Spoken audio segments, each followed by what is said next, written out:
Kisah selalu ada hikmah. Alhamdulillah kita balik lagi di acara tersayang kita ini dan kita pengen ngambil hikmah sekali lagi. Dan kau pengen ingetin ya bahwa ketemu dengan orang-orang seperti Mas Habibie ini masalah kita langsung jadi receh. Karena masalah yang dihadapi tentu lebih besar daripada masalah kita. Dan yang paling penting tadi ya, ketika mencapai sesuatu misalkan buka usaha dengan kondisinya Mas Habibie sama buka usaha dengan kondisi misalkan yang sehat, bugar, maka prestasinya, pencapaiannya maka tentu lebih besar Mas Habibie. Yang sehat mencapai itu semua bisa jadi nggak diketahui dan juga tidak terdengar suaranya, Masya Allah, karena ini kondisinya lebih luar biasa ya. Untuk itu kita pengen lihat nih kondisi yang membatasinya Mas Habibie. Kau pengen tanya dulu, sekarang berarti kesibukannya Mas Habibie apa aja nih? Aku megang beberapa klien untuk web dan server manajemen dan aku bikin digital agency, nggak besar tapi alhamdulillah ada teman-teman juga yang ikut support sebagai tim. Dan ya kita handle beberapa perusahaan seperti itu. Berarti ngerti coding-coding gitu juga, belajar juga ya? Ngerti, cuma nggak sampai sedalam itu codingnya, karena kalau aku lebih ke web design dan web development. Masya Allah. Dan pendirinya Mas Habibie-nya? Aku. Bareng dengan teman-teman ya? Iya. Udah dari kapan? Dari tahun 2018. 2018 sampai sekarang running. Iya, sebenarnya kalau untuk digital marketingnya sendiri aku sudah dari tahun 2008 lulus SMA. Cuma waktu itu kan hanya bekerja untuk diri sendiri.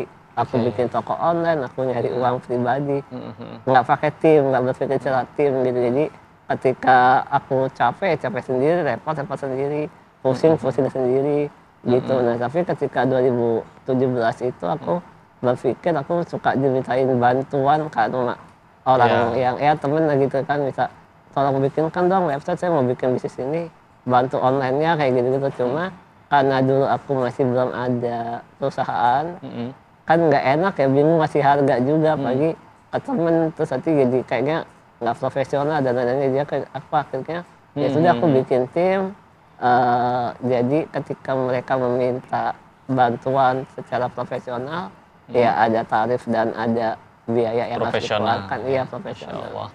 Masya Allah. Kok pengen juga nunjukin ya Mas Habibie kepada yang nonton. Jadi kan dari leher ke bawah nggak bisa gerak ya. Itu kaki bener-bener nggak bisa digerakin. Gerak bisa, hanya untuk goyang gitu, tapi kekuatan untuk ngangkat nggak ada. Nggak ada. Jadi cuman gerak gitu aja, goyang. Untuk lebih rendah daripada gerak, goyang. Iya, sekedar aja. Goyang. Dan kalau di tangan tinggal jempol tangan kanan. Ini untuk kerja, untuk pakai megang mouse. Jempol sakti. Yang kanan aja ya? Iya. Megang handphone. Bisa menghasilkan. Bener-bener hanya tinggal jempol itu aja yang bisa digerakin. Dulu sih masih bisa. Masih ada, dulu yang jari telunjuk masih bisa. Tapi sekarang sudah tidak bisa lagi. Itu pun kanan saja dan kiri nggak bisa. Kiri kalau udah, saya bilang udah ini total. jempol sakti. Jempol beneran sakti, betul. Menghasilkan nafkah buat biaya hidupnya dia. Yang sehat, yang bugar, ada yang malah jadi ngerepotin orang, bahkan jadi biang masalah buat ini orang. Tangan kiri sama sekali sudah tidak bisa. Pasif. Sudah tidak bisa digerakkan. Ya ibaratnya manfaatnya sudah nggak ada, tapi ya buat aksesoris. Masya Allah, tetap ini masih ciptaan Allah. Bermanfaat, ya. Dan ini kau mah ngebayangin hisapnya luar biasa. Ketika akhirnya yang lain akan ditanya tangan kirinya, tangannya, kakinya, semua ditanya. Ini lolos, semua aman. Engkau yang mentakdirkan aku seperti ini ya Allah. Dan ketika bisa digunakan pun digunakannya juga untuk kebaikan. Ngeri sekali daripada yang sehat. Na'udzubillah. Maka Bun, gimana sosok Mas Habibie di mata Bunda Endang ini? Buat saya dia ya anak yang istimewa dalam kondisi keterbatasannya, namun cita-citanya, karya-karyanya tidak terbatas. Gitu.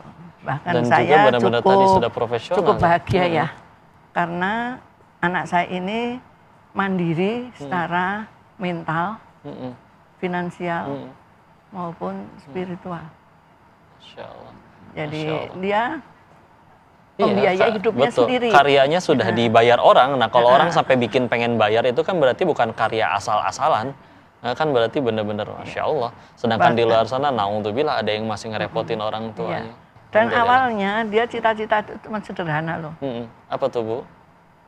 Pengen dibuatin apa namanya usaha rental apa sih? Warnet internet. Warnet. Ya, waktu zaman ya. Iya, waktu. Sekarang pun sudah mulai waktu zaman hilang dimakan zaman. 80-an, kok 80-an. 90. Terus 90-an. hubungan sama saudara-saudara tapi gimana? Oh, bagus sekali. Anak saudara-saudara dia, kakak-kakaknya dia juga support ya. Jadi memang kita kenal seseorang dalam hidup kita itu, pemirsa, sebetulnya nggak ada yang kebetulan. Allah yang ngenalin.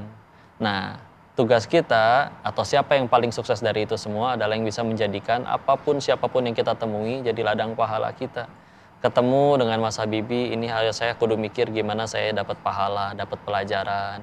Mas Habibie ternyata akhirnya dibantu orang lain pun atau jadi manfaat bagi orang lain pun berarti sedang menjadi ladang penggugur dosa bagi yang mungkin aku harus ikut repotnya, dan juga bisa jadi ladang pahala bagi yang direpotinnya. Nggak ada yang sia-sia, benar-benar nggak ada yang sia-sia.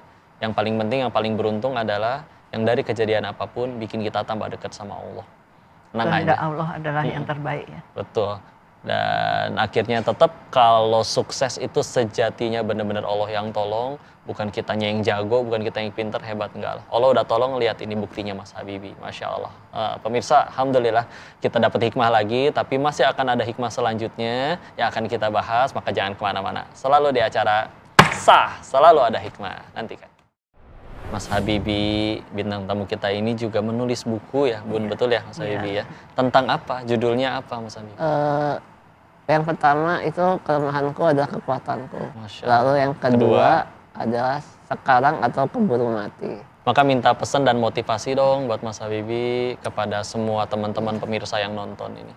Ya, kalau orang bilang aku sukses menjalani hidup atau apa itu, aku menganggapnya hati kecilku masih kayak belum menerima, karena sukses sejati itu ya surganya Allah.